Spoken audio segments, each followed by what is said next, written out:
Todos nosotros tenemos una ascendencia, es decir, rasgos familiares, un linaje que viene de nuestros padres y de nuestros abuelos y así sucesivamente. Y algunos consideran su ascendencia como algo bueno y otros como algo malo, dependiendo la perspectiva o el punto de vista que estemos considerando. Si nuestra ascendencia tiene situaciones con el peso y el cuerpo, pues desearíamos otro tipo de genes. Sí, pero si nuestra ascendencia tiene cierta posición en la sociedad, cierto apellido, cierto lugar, sobre todo en ámbitos políticos, pues es algo que algunos consideran una bendición y otros una maldición, porque no pueden hacer cualquier cosa porque ahí está el periodicazo o se da a conocer. Muchas veces las personas, debido a esto de la ascendencia y de quiénes son sus padres, sus abuelos, la familia, prefieren irse a un lugar donde no son nadie. Y en el caso de un país como este, pues irse a Ciudad de México o a una ciudad grande, aquí como Monterrey, o al otro lado, en donde pues nadie me conoce, nadie sabe de mi familia, y así yo puedo llegar a ser alguien por mí mismo, por mis esfuerzos, y no por lo que ha hecho mi familia o lo que hicieron mis padres. Y otros, al contrario, nunca salen de la ciudad o de donde están precisamente para poder mantener ese estatus o eso que ha forjado la familia y que quieren seguir manteniendo y perpetuando. Esta situación familiar de la ascendencia y del linaje no ha cambiado mucho, solo que en la antigüedad era un poco más drástico, más evidente. En la antigüedad, y sobre todo en el antiguo Medio Oriente, cuando un rey, una nueva casa se levantaba, un nuevo apellido, una nueva tribu llegaba a ocupar el trono, lo que procuraba el rey en turno era tener la mayor cantidad de hijos posibles, descendencia de varones, para que ellos pudieran continuar la línea, el linaje real. Pero, ¿qué pasaba cuando otra casa, otra tribu, otros ocupaban ese lugar o llegaban al trono? Hacían lo mismo, procuraban tener la mayor cantidad de hijos varones para que se perpetuara el linaje real. Pero ¿qué hacían con la otra casa, con la otra tribu o con la otra familia que antes había ocupado el reino? En la Edad Media y en el Renacimiento, en el mundo, en el mundo occidental, lo que se hizo fue hacer alianzas. Y por eso es que allá en el siglo XVI, cuando se da la Reforma Protestante, resulta que están emparentados casi todos los reinos de aquel entonces, la gente de Francia con España, con Italia, con Alemania, bueno, aquel entonces Prusia, porque se buscaba mantener el linaje emparentando con otras casas. Pero en el antiguo Medio Oriente, ¿qué hacían? Se levantaba una nueva casa y entonces era eliminar y matar a todos los de la otra casa. Cuando David llega al trono, el pensamiento de la casa de Saúl, debido a que Saúl por muchos años estuvo persiguiendo para matar a David, precisamente por eso, porque como se escuchaba cada vez más fuerte el rumor de que este era el nuevo ungido del Señor, el que iba a ser el próximo rey, ¿qué hay que hacer con aquel que pretenda llegar al trono? En el antiguo Medio Oriente hay que darle cuello. Era una de las razones por las que Saúl perseguía a David. Por toda la casa de Saúl, de la tribu de Benjamín, era conocido eso. Entonces, cuando llega la noticia de que David ha ocupado el trono, dice 2 de Samuel, capítulo 4, voy a leer los primeros versículos. Luego que oyó el hijo de Saúl que Abner había sido muerto en Hebrón, las manos se le debilitaron y fue atemorizado todo Israel. Y el hijo de Saúl tenía 2 hombres, capitanes de bandas, de merodeadores. El nombre de uno era Baana y el del otro Recab, hijos de Rimón, Berorita, de los hijos de Benjamín, porque Berot era también contado con Benjamín. Pues los beroritas habían huido a Itaim y moraban allí como forasteros hasta hoy. Y aquí va el dato importante. Y Jonatán, hijo de Saúl, tenía un hijo lisiado de los pies. ¿Por qué era lisiado? Nos cuenta la historia, el texto bíblico. Tenía 5 años de edad cuando llegó a Jezreel la noticia de la muerte de Saúl y de Jonatán. Y su nodriza le tomó y huyó. Y mientras iba huyendo apresuradamente, se le cayó el niño y quedó cojo. Su nombre era Mefiboset. ¿Qué pasa con la nodriza? Llega la noticia de David ha ocupado el trono. El otro hijo de Saúl le tiemblan las piernas. Todo el reino está temblando porque se sabe que, o se piensa, aunque David no lo hizo, pero se pensó, David va a venir y va a acabar con todos. Mi padre lo estuvo persiguiendo por muchos años, ahora va a tomar venganza, está en el trono y nos va a matar a todos. La nodriza, la institutriz, la que criaba a Mefiboset, estando pequeño, dice, a este lo van a matar. Así que sale huyendo. Debió haber sido una altura muy considerable de donde cayó Mefiboset para que quedara lisiado y no pudiese valerse por sí mismo en cuestión de caminar. Pues este Mefiboset es del que está hablando el capítulo 9 de segundo de Samuel. Él huye y está en un lugar que se llama Lodebar. En el hebreo, así como nosotros tenemos en español NO, que es lo negativo, no. En hebreo lo negativo es lo. No es LO porque es lame y la otra vocal, pero lo. Entonces, cuando ustedes ven en la Biblia una palabra que tenga lo al principio o al final, habla de algo negativo. Entonces, Lodebar nos está hablando de un lugar negativo.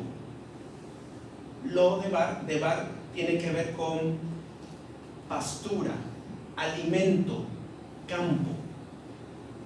¿Dónde vivía Mefiboset? Ocultándose del rey David, porque se ha escuchado el rumor de que él va a acabar con toda la línea de Saúl. En Lodebar, un lugar sin pastura, sin alimento, sin campo, en el desierto. Ahí está Mefiboset. Pero David se entera de que hay uno de los siervos de Saúl que todavía vive, Siba, y le pregunta, ¿queda alguno de los de tu casa a los que servías? Y él dice, sí, el hijo de Jonatán, Mefiboset. Lo manda a llamar. Cuando Mefiboset llega ante la presencia de David, uno pensaría que él se postra por reverencia porque era el rey, pero él está postrado de miedo, y el texto lo dice, por versículo número 7. Y David le dijo, no tengas temor, porque yo a la verdad haré contigo misericordia por amor de Jonatán tu padre, y te devolveré todas las tierras de Saúl tu padre, y comerás siempre a mi mesa. Mefiboset estaba muerto de miedo porque en su cultura, en su tiempo y lo que hacían las otras naciones, y es más, los que hicieron algunos que se emparentaban con David sin pedirle permiso a David, y eso lo cuentan los primeros capítulos de Samuel, del segundo libro, fue matar a los que quedaban vivos de la casa de Saúl. Y entonces Mefiboset pensó, hasta aquí llegué. Me está llamando ante su presencia para matarme.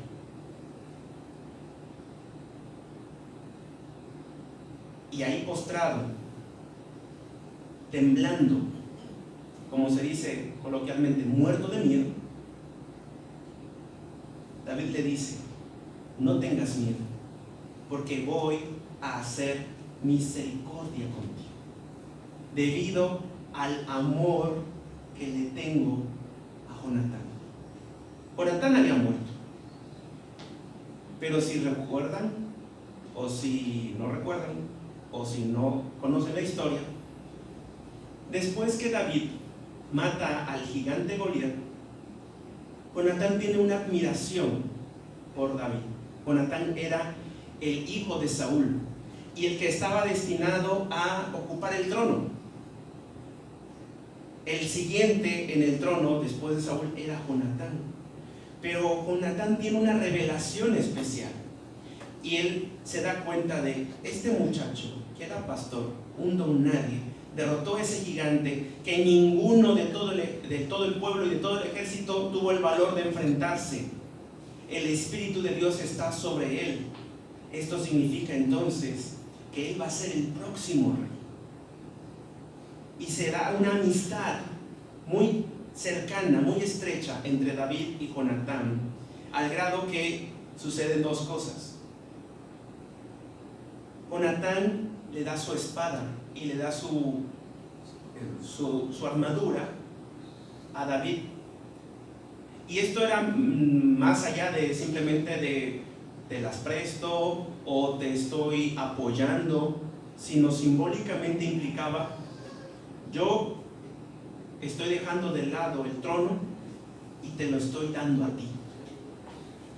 Es una confirmación de lo que ya había hecho Samuel al ungir a David.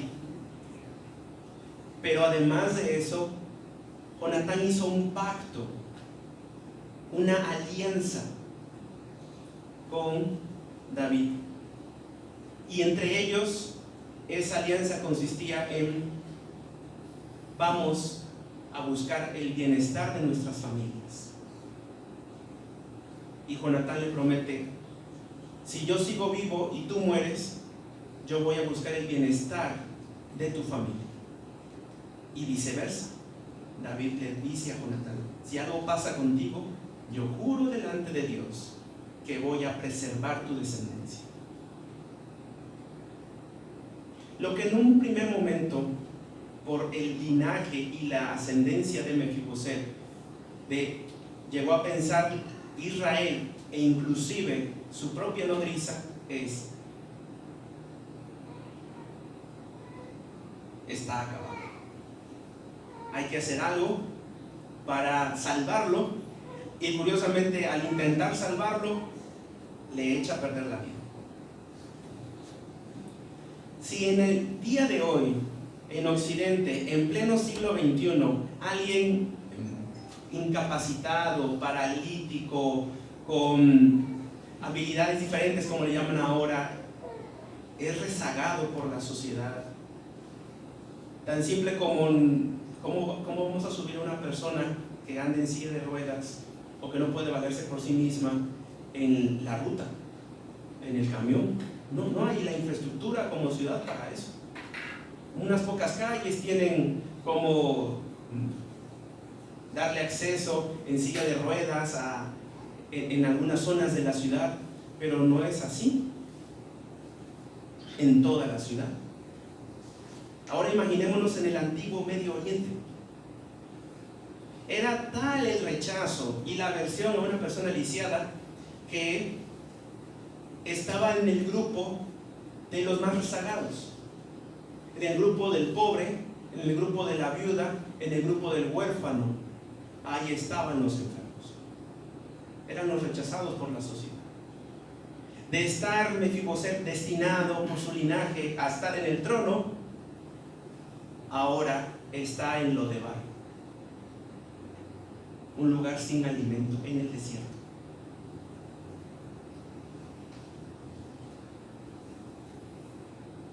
y no tiene acceso a los beneficios que una ciudad como Jerusalén tenía. Es más, si en algún momento se hubiese dado una amnistía o un salvoconducto oficial de parte de David para con la descendencia de Saúl, para que viniesen o viviesen en Jerusalén, en el mejor de los casos, Mefiboset no iba a poder tener acceso al palacio, ni al tabernáculo, ni al atrio, ni siquiera llegar a orar. ¿Por qué? Porque era una persona lisiada. En la antigüedad, el tener algún tipo de afección era una maldición. Era símbolo de que Dios te está castigando. Y así pasan, ustedes recordarán, y si no, ahí en Juan capítulo 9, el Evangelio de Juan nos dice que en una ocasión Jesús estaba caminando con sus discípulos y entonces ellos vieron a un hombre ciego de nacimiento. Y entonces los discípulos de Jesús le preguntan a él: Señor, ¿quién pecó? ¿Él o sus padres para que esté así? Nació ciego. Daban a entenderle al Señor, pues desde antes que naciera ya está maldito, ya está acabado. Y en otro pasaje del capítulo del Evangelio de Juan, el capítulo 5, hay un lugar donde se juntaban todos los rezagados de la sociedad, los mancos, los cojos, los ciegos, en un estanque en Betesda.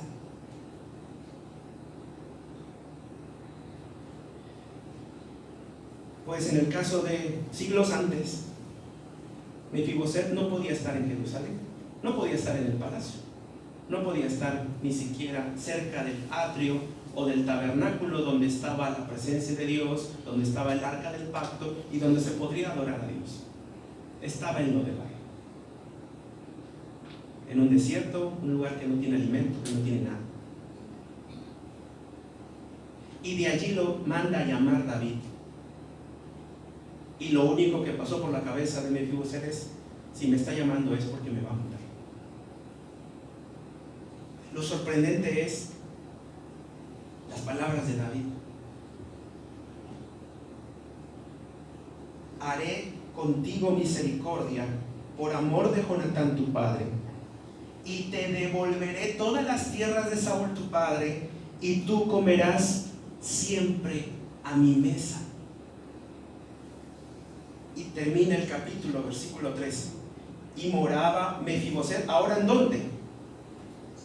En Jerusalén, en la ciudad real, la ciudad que tiene el tabernáculo, que tiene el arca del pacto, donde vive el rey. Pero no solamente moraba en Jerusalén, en una esquinita o en un barrio pobre, porque comía siempre a la mesa del rey. Y lo aclara: y estaba lisiado de ambos pies. Aunque no, por la sociedad esto era algo inconcebible, comía con los hijos del rey, por el pacto que David hizo con Jonatán, que Jonatán hizo con él, tratando de preservar su vida. La nodriza lo acabó, lo deja cojo, manco. Y la caída de Mefiboset me recuerda la gran caída, en donde tratando de salir avante y preservar su existencia, Adán y Eva no solamente echaron a perder su existencia, sino la de toda su descendencia. Al principio hablaba de las casas y del linaje y de la ascendencia.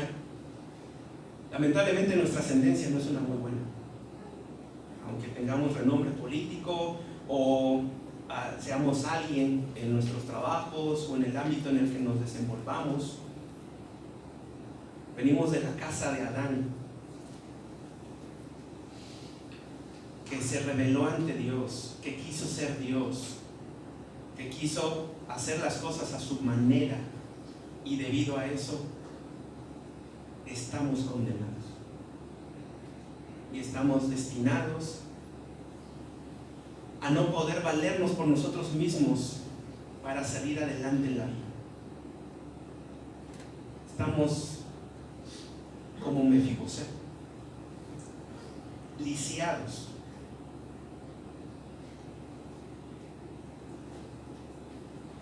Y no se diga de dónde moramos y dónde estamos. En el intento de salir adelante, cada uno de nosotros busca horizontes para encontrar plenitud, felicidad, satisfacción, éxito. Y todo eso es lo de abajo. Algo que, si bien nos hace sentir bien por un momento, a la larga se esfuma, se va. Es más, si ha sido de éxito en éxito, de victoria en victoria, si tú has sentido que has prosperado y has salido cada vez mejor y mejor, y que pareciera que todo va caminando armonioso y perfectamente, déjame decirte las siguientes malas noticias: eso es pasajero. Y la gloria de este mundo no se compara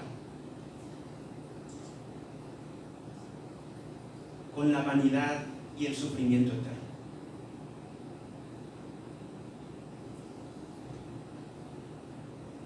No es eterno.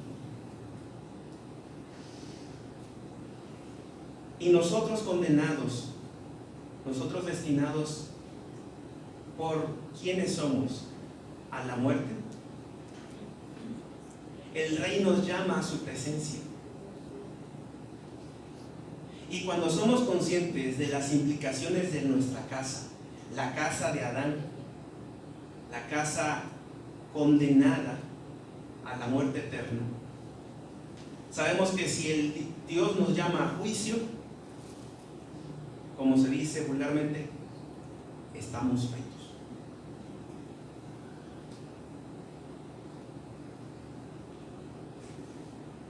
¿Qué pasa si Jesús viene hoy? O si hoy te mueres y tienes que comparecer ante el trono de Dios. Para muchos esto es escalofriante, no solo porque no tienen ni siquiera una cuenta bancaria para heredar, o no tienen un paquete de cremación, o no hay un contrato con algún velatorio, sino porque saben las implicaciones de la vida que hemos tenido, de nuestros errores, de nuestros pecados, y hemos olvidado o desconocemos la gracia y misericordia que tenemos en Dios a través de Cristo Jesús. Hay algo interesante.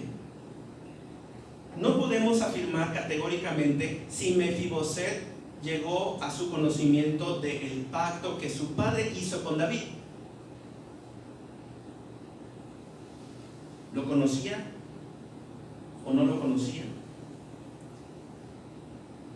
Si lo conocía, se le había olvidado, o simplemente las impresiones y los rumores de la gente y de la nodriza eran, pues eso hace, pero te va a matar. Así que sigamos escondiéndonos, sigamos mendigando en lo de abajo. Y muchos de nosotros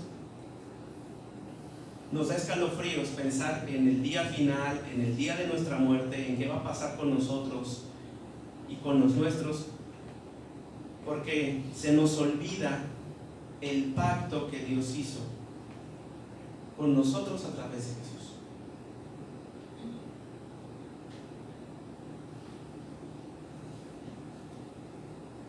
hay momentos en que nosotros mismos nos podemos impresionar de cuán bajo podemos caer y de cuánta maldad hay en nuestro corazón. Es impresionante eso. Lo dice la misma sabiduría bíblica. El corazón del hombre es algo impresionante que no tiene satisfacción, no tiene fondo.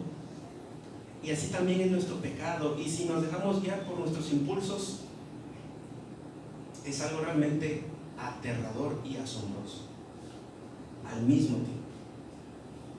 Hannah Arendt, una pensadora, filósofa del siglo pasado, estudió el caso de la Segunda Guerra Mundial y ella habló de la banalidad, de la maldad, en donde estudiaba el caso de las personas que condenaban y mandaban a la hoguera y a las cámaras de gas a los judíos, y ella decía: estas personas que hicieron esas atrocidades son como nosotros.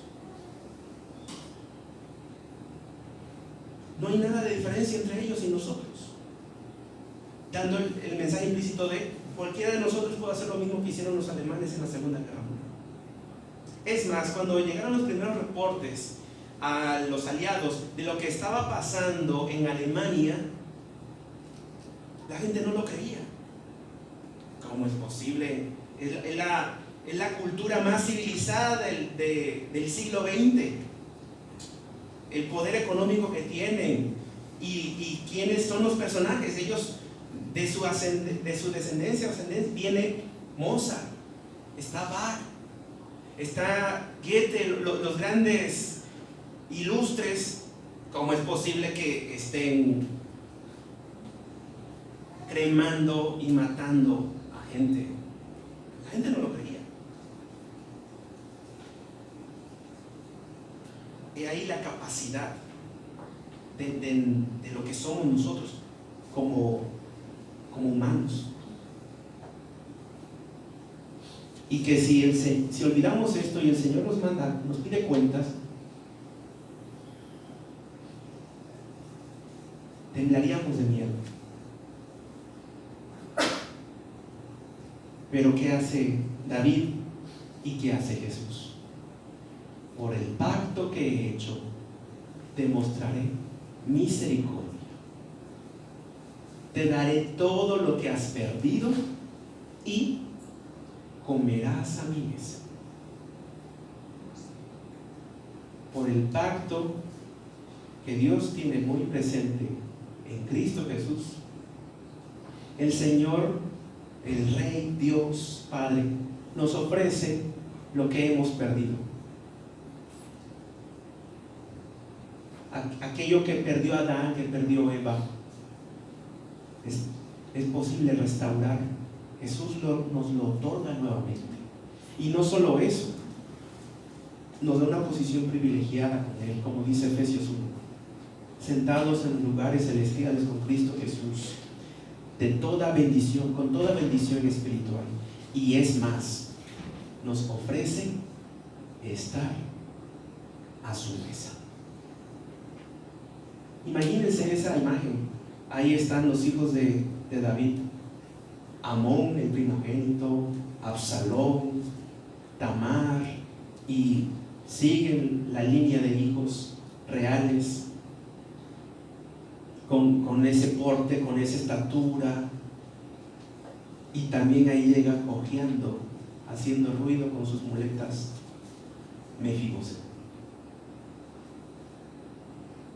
Dice el himno: con ángeles y arcángeles nos igualó, precioso Salvador, el que por nosotros murió.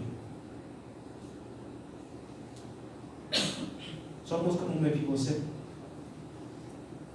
que no merecemos la misericordia y la gracia de Dios, y sin embargo, por amor al pacto que Dios ha hecho a través de Jesús, nos da lo que hemos perdido, lo que hemos buscado, y nos ofrece ir a su mesa, participar de su cuerpo y de su sangre. Y cuando nosotros somos partícipes de esa misericordia y de esa gracia, podemos hacer lo que hizo David. David comienza el capítulo diciendo: ¿ha quedado alguno de la casa de Saúl a quien yo haga misericordia por amor de Jonatán? Cuando experimentamos la gracia y el amor de Dios, podemos compartir esa gracia, esa misericordia. Por eso lo hace David, porque él ha experimentado la gracia de Dios, que él era un perro muerto. Así se hace llamar él cuando lo está persiguiendo Saúl, en 1 Samuel capítulo 24, porque quiere matar a un perro muerto. Y así se llama Mefiboset: yo soy un perro muerto, ¿y por qué quieres que coma contigo? Por amor, por gracia, porque así es Dios. Y si así es Dios, así es su linaje, así es su casa, su descendencia.